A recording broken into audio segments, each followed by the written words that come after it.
সবাই তাদের মতামত দিতেই পারে।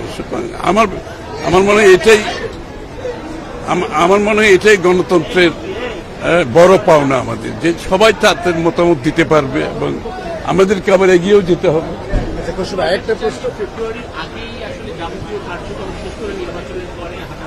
অনেক দীর্ঘ সময়, ফেব্রুয়ারি পর্যন্ত লাগারও কোনো কারণ নেই, আমরা তো আগেই বলেছি। সুতরাং আমরা তো ডিসেম্বরের মধ্যেই এসব সমাধান করে নির্বাচনের কথা বলেছি, সুতরাং ফেব্রুয়ারি আরো দীর্ঘতম সময়। তো সেক্ষেত্রে ডিসেম্বর থেকে জিনিসটা ফেব্রুয়ারিতে গেল কেন? আপনারা তো ডিসেম্বরই বলছিলেন বারবার, তাহলে সমস্যা নাই। এটা কথা হচ্ছে আমরা তো দ্রুততম সময়ে নির্বাচন সবসময়, যেমন ডিসেম্বরের মধ্যে সম্ভব, সেটা ফেব্রুয়ারিতে গেলেও তেমন কোনো বড় সমস্যা তো না। বান্ডেল থাকলে প্রতি সেনমানিতে টাকা বাঁচবে। বিকাশ সেনমানি বান্ডেল কিনে জিতুন প্রতি লেনদেনে। আর যেখানে আমি তো বলেছি, যত বেশি আমাদের মধ্যে ঐক্যমতের মাধ্যমে আমরা সিদ্ধান্ত নিতে পারবো, তত জাতির জন্য এটা ভালো। এই যে আমরা ঐক্যমতে এসেছি, এটাই তো বড় কথা। এবং সব সিদ্ধান্তে একটা ঐক্যমত থাকলে, যে স্বৈরাচারকে আমরা বিদায় করেছি, ফ্যাসিস্টকে বিদায় করেছি, এবং সেই জাতির প্রত্যাশা পূরণে অনেক বেশি সহজ হবে সেটা। সুতরাং আমরা চেষ্টা করব যেখানে সম্ভব, যত বেশি সম্ভব ঐক্যমতের পরিপ্রেক্ষিতে সিদ্ধান্তগুলো নিতে।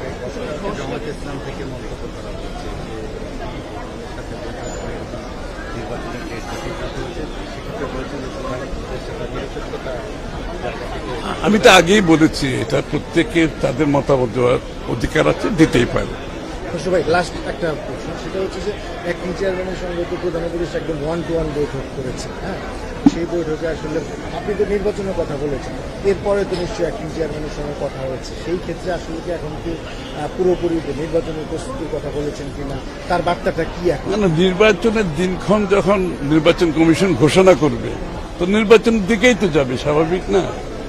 এবং সেটাই তো জাতির আজকে প্রত্যাশা, যে জাতি একটা নির্বাচনের দিকে দ্রুততম সময়ে গিয়ে আমরা গণতন্ত্র উত্তরণ ঘটবে, দেশে গণতান্ত্রিক প্রক্রিয়া শুরু হবে, বাংলাদেশের মানুষ তার মালিকানা ফিরে পাবে। সুতরাং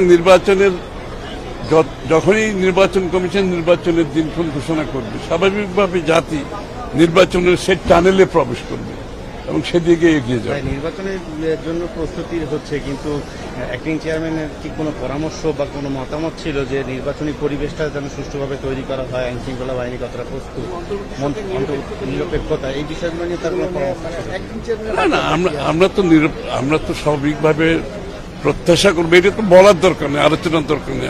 যখনই নির্বাচনের প্রক্রিয়া শুরু হবে, তখনই সরকারের নিরপেক্ষতা, সরকারের যে সকলের প্রতি নিরপেক্ষ একটি আপনি কি বলে, কেয়ারটেকার গভর্নমেন্টের কনসেপ্ট হলো একটা নিরপেক্ষ সরকার। সুতরাং সেই প্রত্যাশা তারা পূরণ করবে, আমরা নিশ্চয়ই সেটা বিশ্বাস করি।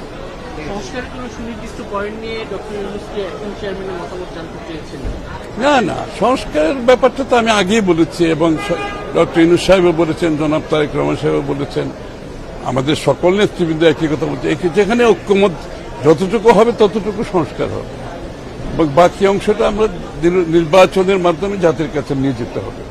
এটা তার সংস্কার তো চলমান প্রক্রিয়া, এটা তো এখানে শেষ হয়ে যাচ্ছে না, এটা নির্বাচনের পরেও অব্যাহত থাকবে।